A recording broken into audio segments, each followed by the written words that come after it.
Tonight on Hipstar Tonight. Now available on iTunes. Purchase our merchandise by visiting hipstar.ca and the original 1-800-NEED-A-GIMMICK.com. Please send donations for the wrestling veterans that need your help to the Heart and Soul Foundation. It is tonight. Tonight on Hipstar Tonight. Taking candy away from the baby. It reminds me of like when Bischoff called out McMahon to come to Nitro or something. You have 30 days and I will be coming, and everybody's on that 30 days. Like the countdown is on. The countdown is on, just to let you know that it's happening.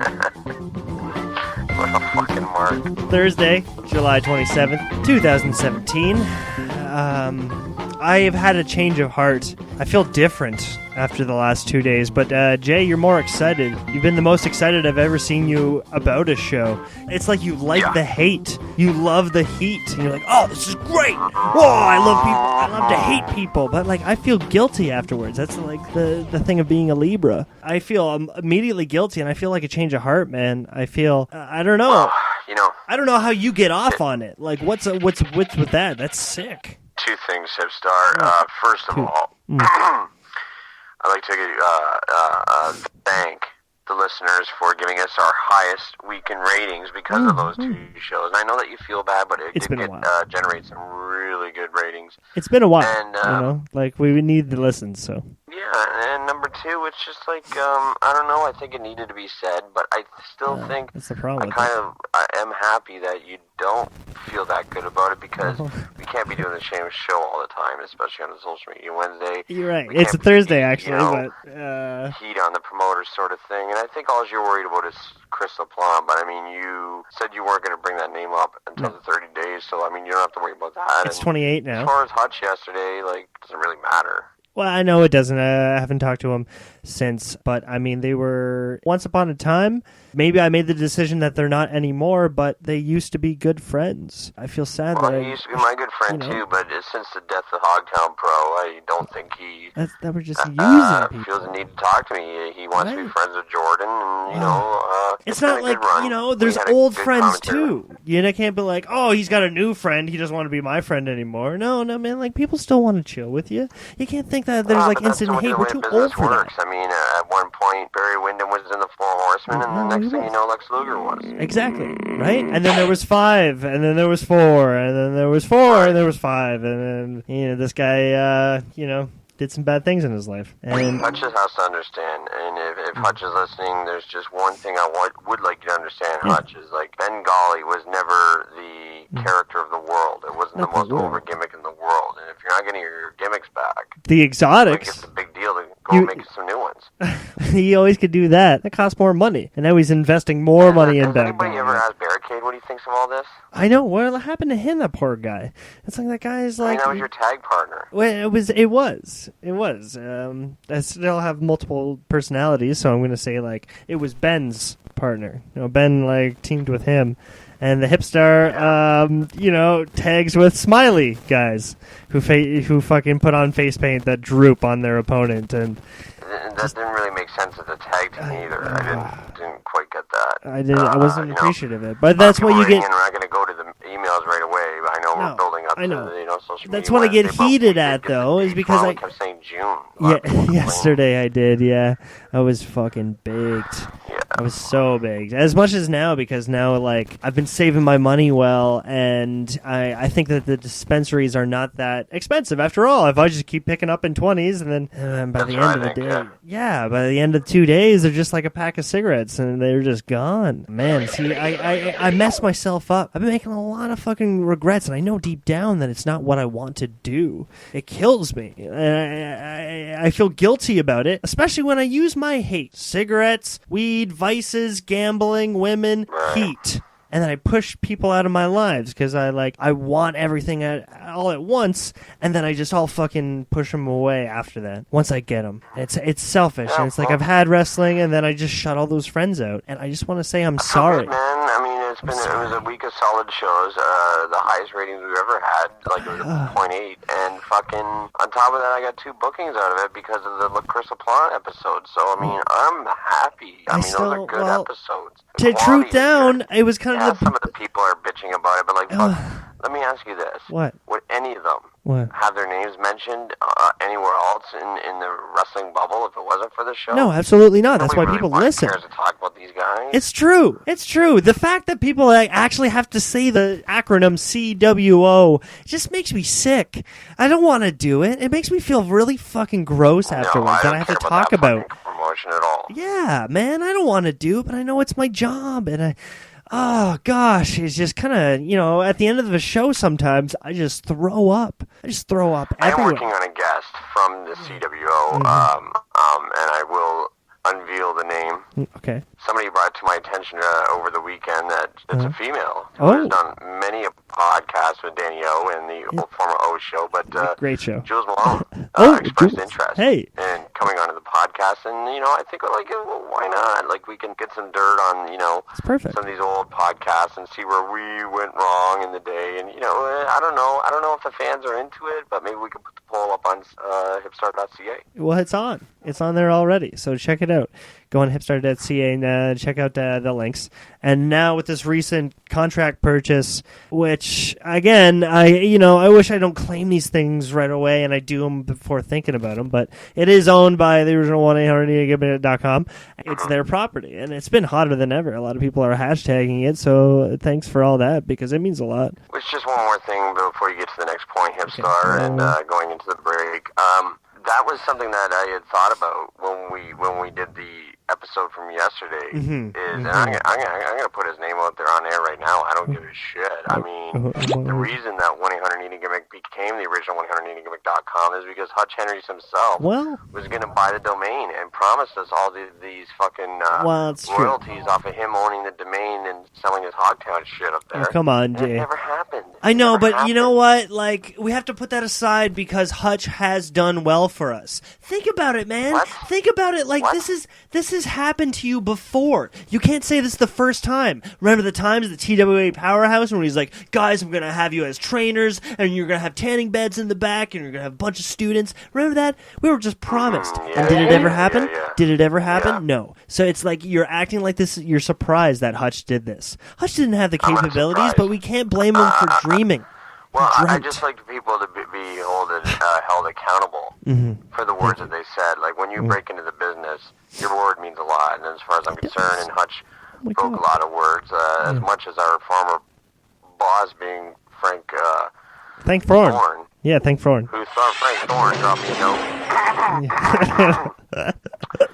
What do you Friday say? and Saturday. Yeah. He's got a Black Friday sale. Oh, on of course he tickets does. for the Scotiabank Center. Wrestling is an illusion. They're not moving so fast, so it's a 2-for-1 sale. Tickets $25. Friday and Saturday from I believe it's noon to 10. You can go into the CWA studios on Hartsa Road. It's a different city than where the event's being held. I will not be there.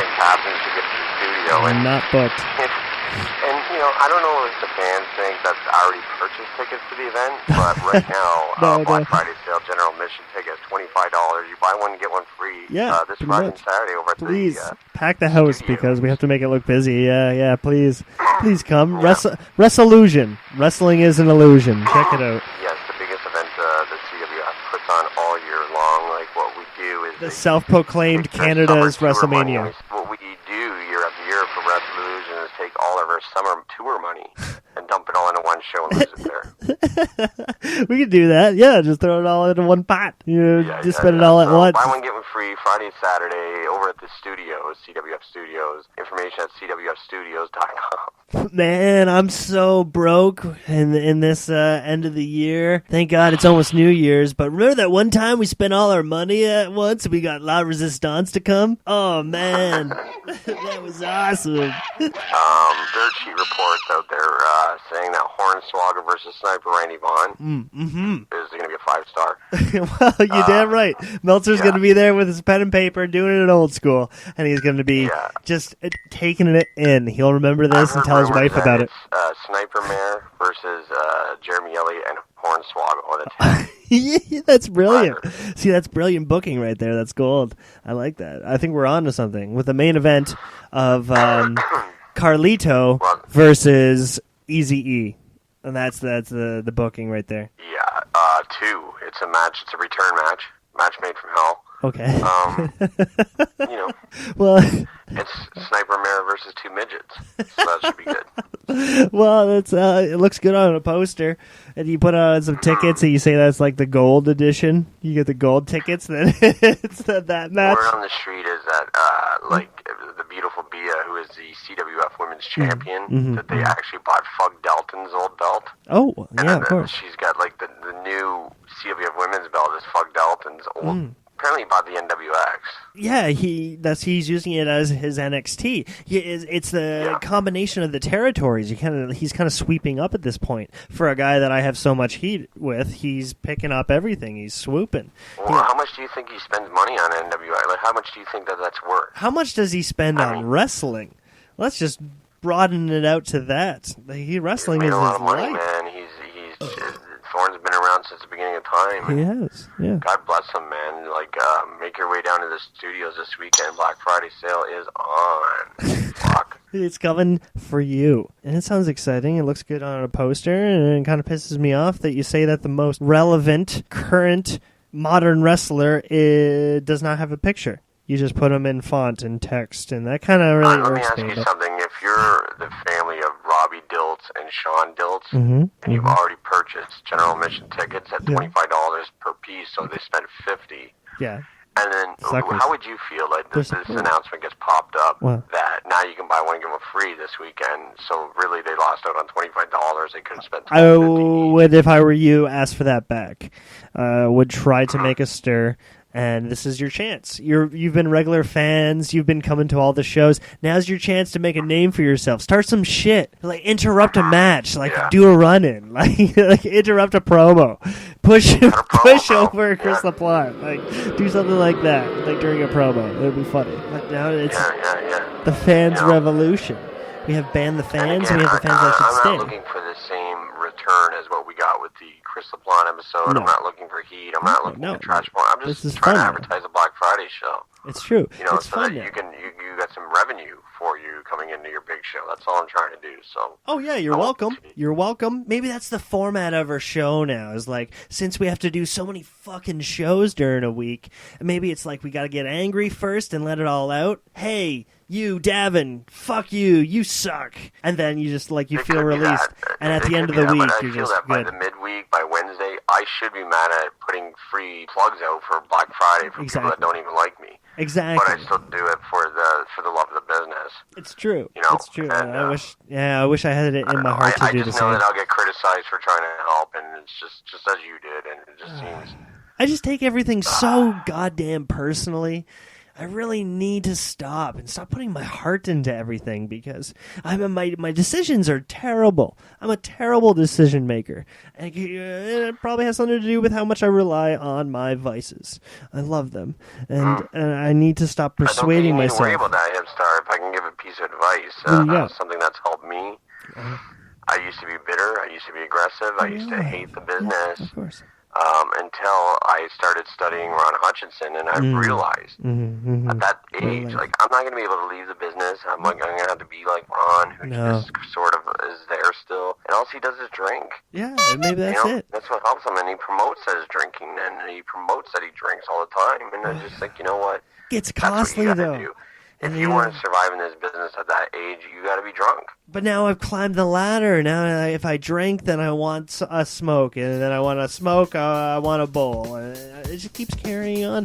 When is it going to end? Yeah, well, your vices are you're becoming Jake Roberts. You're becoming Scott Hall. Like, and the problem with it is, if you continue down those roads, Hipstar, you're not going to be able to have anybody to send you to the rehab program because you haven't worked for the E. But, by the time I'm in my 50s, then I'm going to have a turnaround, and I'm going to be saved. And all I got to do is quit them all and do my yoga. And I will be saved. And that's something to look forward to. We got goals. Think that way. It's only a Thursday. From your vices after you get to that age. I mean, look at the Wizard of Id. Look at a lot of these guys that Stop it. had to get the road. Well, Stop it. leave the road. It's only a Thursday. Wipe the slate clean, Tonight. you know? Tonight on Hip Star Today. Don't you know you got